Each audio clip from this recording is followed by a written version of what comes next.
On the afternoon of April 4th, 1922, a group of neighbors walked up to the Hinterkaifeck farm in rural Bavaria. The property had been completely silent for days. No one had seen the family at church, the mail was piling up, and the dog wasn't barking. Looking for answers, the search party walked to the barn and slowly pushed open the heavy wooden doors. Inside, hidden beneath a pile of hay, they found 4 members of the Gruber family. Their skulls had been completely crushed. When the search party moved into the main house, they found the bodies of the newly hired maid in her bed and 2-year-old Josef slaughtered in his crib. Autopsies revealed a terrifying timeline. The Grubers were not killed on April 3rd or 2nd.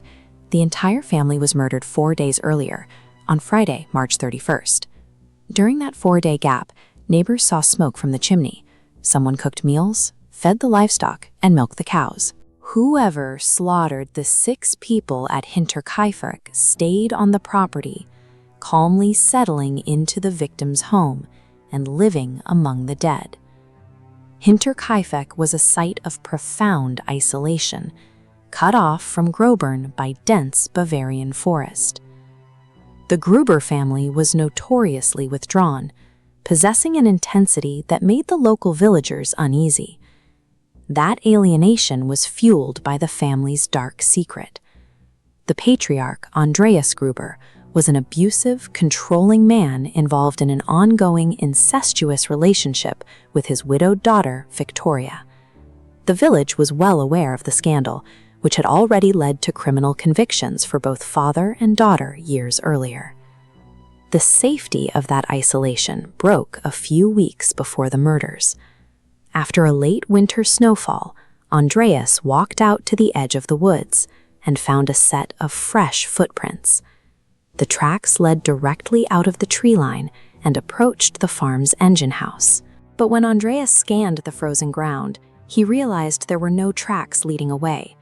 Someone had walked onto the property and stayed there. Soon, the anomalies moved inside. A set of house keys vanished. Then, Andreas found a Munich newspaper sitting in his kitchen.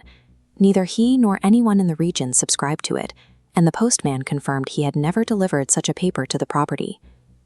The previous maid had quit in terror, claiming she constantly heard disembodied footsteps pacing in the attic.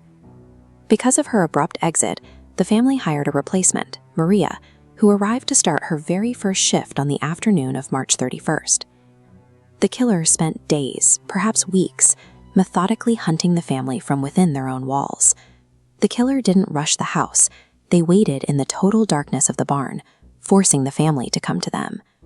The farm's architecture created a natural trap. To reach the livestock, the family had to walk through a narrow passage connecting the living quarters to the barn. The killer managed to lure Andreas, his wife Cecilia, their daughter Victoria, and the young granddaughter out into that passage, one by one. As each family member stepped into the barn, they were struck in the head with a heavy farm tool. The bottleneck was so narrow that they had no room to fight back or even see the blow coming. While the adults died quickly, 7-year-old Cecilia lived for hours in the hay. In her final moments of shock and agony, she had violently torn out clumps of her own hair before finally succumbing to her injuries. With the primary threats dead, the killer walked into the house to execute the sleeping baby Josef and the maid who had arrived hours earlier. The killer navigated a pitch-black farm, pacified the highly aggressive guard dog, and ignored the large cache of gold and cash hidden inside. This was an intimate execution, not a robbery. The investigation was a disaster from the start. Before Munich police reached the property, local villagers had swarmed the farm, moving the bodies and trampling through every room, destroying nearly all forensic evidence. With the crime scene ruined, investigators turned their attention to Lorenz Schlittenbauer, the neighbor who discovered the bodies. Lorenz had been romantically involved with Victoria and believed he was the father of baby Josef. When Andreas blocked their marriage and demanded child support, Lorenz retaliated by reporting the family's incestuous relationship to the authorities. At the farm, Lorenz's behavior was highly suspicious. He rolled the bloody bodies over in the hay without flinching, and when the search party found the main house doors locked, Lorenz used a key to open the front door, the same key Andreas had reported missing days before. But the police also looked at Victoria's husband, Carl Gabriel.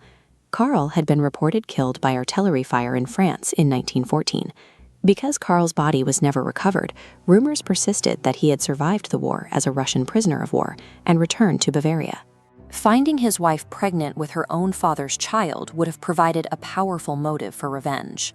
Both Lorenz and Carl possessed the deep, intimate knowledge of the property required to pacify the dog and navigate the complex farm in total darkness. Desperate for a lead, the Munich police decapitated all 6 victims. They sent the skulls to a clairvoyant in Nuremberg, hoping a psychic profile could identify the killer. The skulls were never returned to the victims' graves.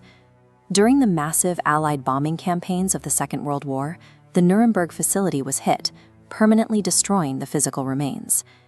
In the year 1923, the local villagers organized a demolition crew, completely tearing down the farmhouse to the dirt. As they ripped up the wooden floorboards, they found the murder weapon. Tucked securely beneath the planks was a blood-stained mattock, proving the killer had stashed it there before leaving. Despite over 100 suspects, the Hinterkaifeck Massacre remains an open case, leaving us with the terrifying reality of a killer who simply hid in the attic and waited.